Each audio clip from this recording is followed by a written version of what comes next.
Hi, I am Steban, founder of the last gift. 5 minute കൊണ്ട് ആർക്ക് വേണമെങ്കിലും വളരെ അനായാസം സെറ്റപ്പ് ചെയ്യാവുന്ന ഒരു മെമ്മോറിയൽ QR കോഡാണ് ദി ലാസ്റ്റ് ഗിഫ്റ്റ്. വെബ്സൈറ്റിൽ നിന്ന് ഓർഡർ ചെയ്ത ശേഷം 3 ദിവസത്തിനുള്ളിൽ നിങ്ങൾക്കിത് ഡെലിവർ ആവുന്നതായിരിക്കും. സ്റ്റെയിൻലെസ് സ്റ്റീലിൽ ലേസർ ഉപയോഗിച്ച് കരയിച്ചാണ് നമ്മൾ ഈ QR കോഡ് നിർമ്മിച്ചിരിക്കുന്നത്. അതുകൊണ്ട് തന്നെ ഇത് വെതർ പ്രൂഫാണ്. എക്സ്ട്രീം കണ്ടീഷൻസിലും ഇതിനൊന്നും പറ്റുന്നതല്ല. ഇതിൻ്റെ പുറകിലായി 3M double side strong tape ഉണ്ട്. ഇതൊന്ന് പീൽ ഓഫ് ചെയ്ത് നിങ്ങൾക്ക് വീട്ടിലുള്ള ഫോട്ടോ ഫ്രെയിമിലോ അല്ലെങ്കിൽ കല്ലറയിലോ സ്റ്റിക്ക് ചെയ്യാവുന്നതാണ്. ഇത് സെറ്റപ്പ് ചെയ്യാൻ 3 സിമ്പിൾ സ്റ്റെപ്സാണുള്ളത്. ഒന്ന്, ഫോണിലെ സ്കാനർ ഉപയോഗിച്ച് ഈ QR കോഡ് സ്കാൻ ചെയ്യുക. സ്കാൻ ചെയ്യുമ്പോൾ കണക്ട് QR എന്നുള്ളൊരു ഓപ്ഷനായിരിക്കും കാണുന്നത്. ആ കണക്ട് QRൽ ടാപ്പ് ചെയ്യുമ്പോൾ നിങ്ങളുടെ പേര്, മരിച്ച വ്യക്തിയുടെ പേര്, ഫോൺ നമ്പർ എന്നിവ ചോദിക്കുന്നതായിരിക്കും. അതിനുശേഷം OTP കൊടുത്ത് നിങ്ങൾക്ക് വളരെ എളുപ്പം ലോഗിൻ ചെയ്യാവുന്നതാണ്.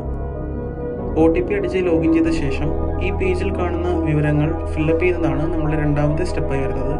മരിച്ച വ്യക്തിയുടെ ഫസ്റ്റ് നെയിം, ലാസ്റ്റ് നെയിം, ജനനതീയതി, മരണതീയതി മുതലായ ചെറിയ ഡീറ്റെയിൽസുകൾ വളരെ എളുപ്പം ഒരു 2 മിനിറ്റിനുള്ളിൽ തന്നെ നമുക്ക് പെട്ടെന്ന് ഫില്ലപ്പ് ചെയ്ത് തീർക്കാവുന്നതാണ്.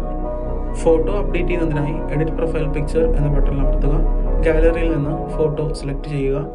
ഉടൻ തന്നെ ആ ഫോട്ടോ അപ്ഡേറ്റ് ആവുന്നതായിരിക്കും. ഇതുപോലെ അനായാസം ഡീറ്റെയിൽസ് അപ്ഡേറ്റ് ചെയ്ത് വളരെ വേഗം നമുക്ക് ഈ പ്രൊഫൈൽ സെറ്റപ്പ് ചെയ്തു തീർക്കാവുന്നതാണ്. ചെയ്തതിന് ശേഷം ഏറ്റവും അടിയിലുള്ള സേവ് ആൻഡ് അപ്ഡേറ്റ് എന്നുള്ള ബട്ടൺ അമർത്തിയ ശേഷം നമുക്ക് ഈ വിൻഡോ എല്ലാം ക്ലോസ് ചെയ്ത് ഒന്നുകൂടെ നമ്മളുടെ QR കോഡ് സ്കാൻ ചെയ്ത് നോക്കാം. ഇപ്പോൾ ഈ QR കോഡിൽ എല്ലാ വിവരങ്ങളും ഉണ്ട്. ഇനി മുതൽ ആളുകൾ സ്കാൻ ചെയ്യുമ്പോൾ ഇതുപോലെ മനോഹരമായൊരു മെമ്മോറിയൽ വെബ്സൈറ്റ് ആയിരിക്കും വരിക. ഇതിലുള്ള വിവരങ്ങളോ ഫോട്ടോസോ നിങ്ങൾക്ക് എപ്പോൾ വേണമെങ്കിലും തിരുത്താനും കൂട്ടിച്ചേർക്കാനും സാധിക്കും. ഇടതുവശത്തുള്ള സെറ്റിംഗ്സിൽ പോയി അഡ്മിൻ ലോഗിനിൽ നിങ്ങൾക്ക് ഫോൺ നമ്പർ OTPയും കൊടുത്ത് നിങ്ങൾക്ക് എപ്പോൾ വേണമെങ്കിലും ലോഗിൻ ചെയ്യാം. അവസാന സ്റ്റെപ്പായി വരുന്നത് ഈ വെബ്സൈറ്റിൻ്റെ ലിങ്ക് ഫാമിലിയും ഫ്രണ്ട്സിനും വാട്സാപ്പിലൂടെ ഷെയർ ചെയ്യാനാണ്. അതിനുള്ള ഓപ്ഷനും നമ്മളുടെ ടോപ്പ് റൈറ്റിലുണ്ട്.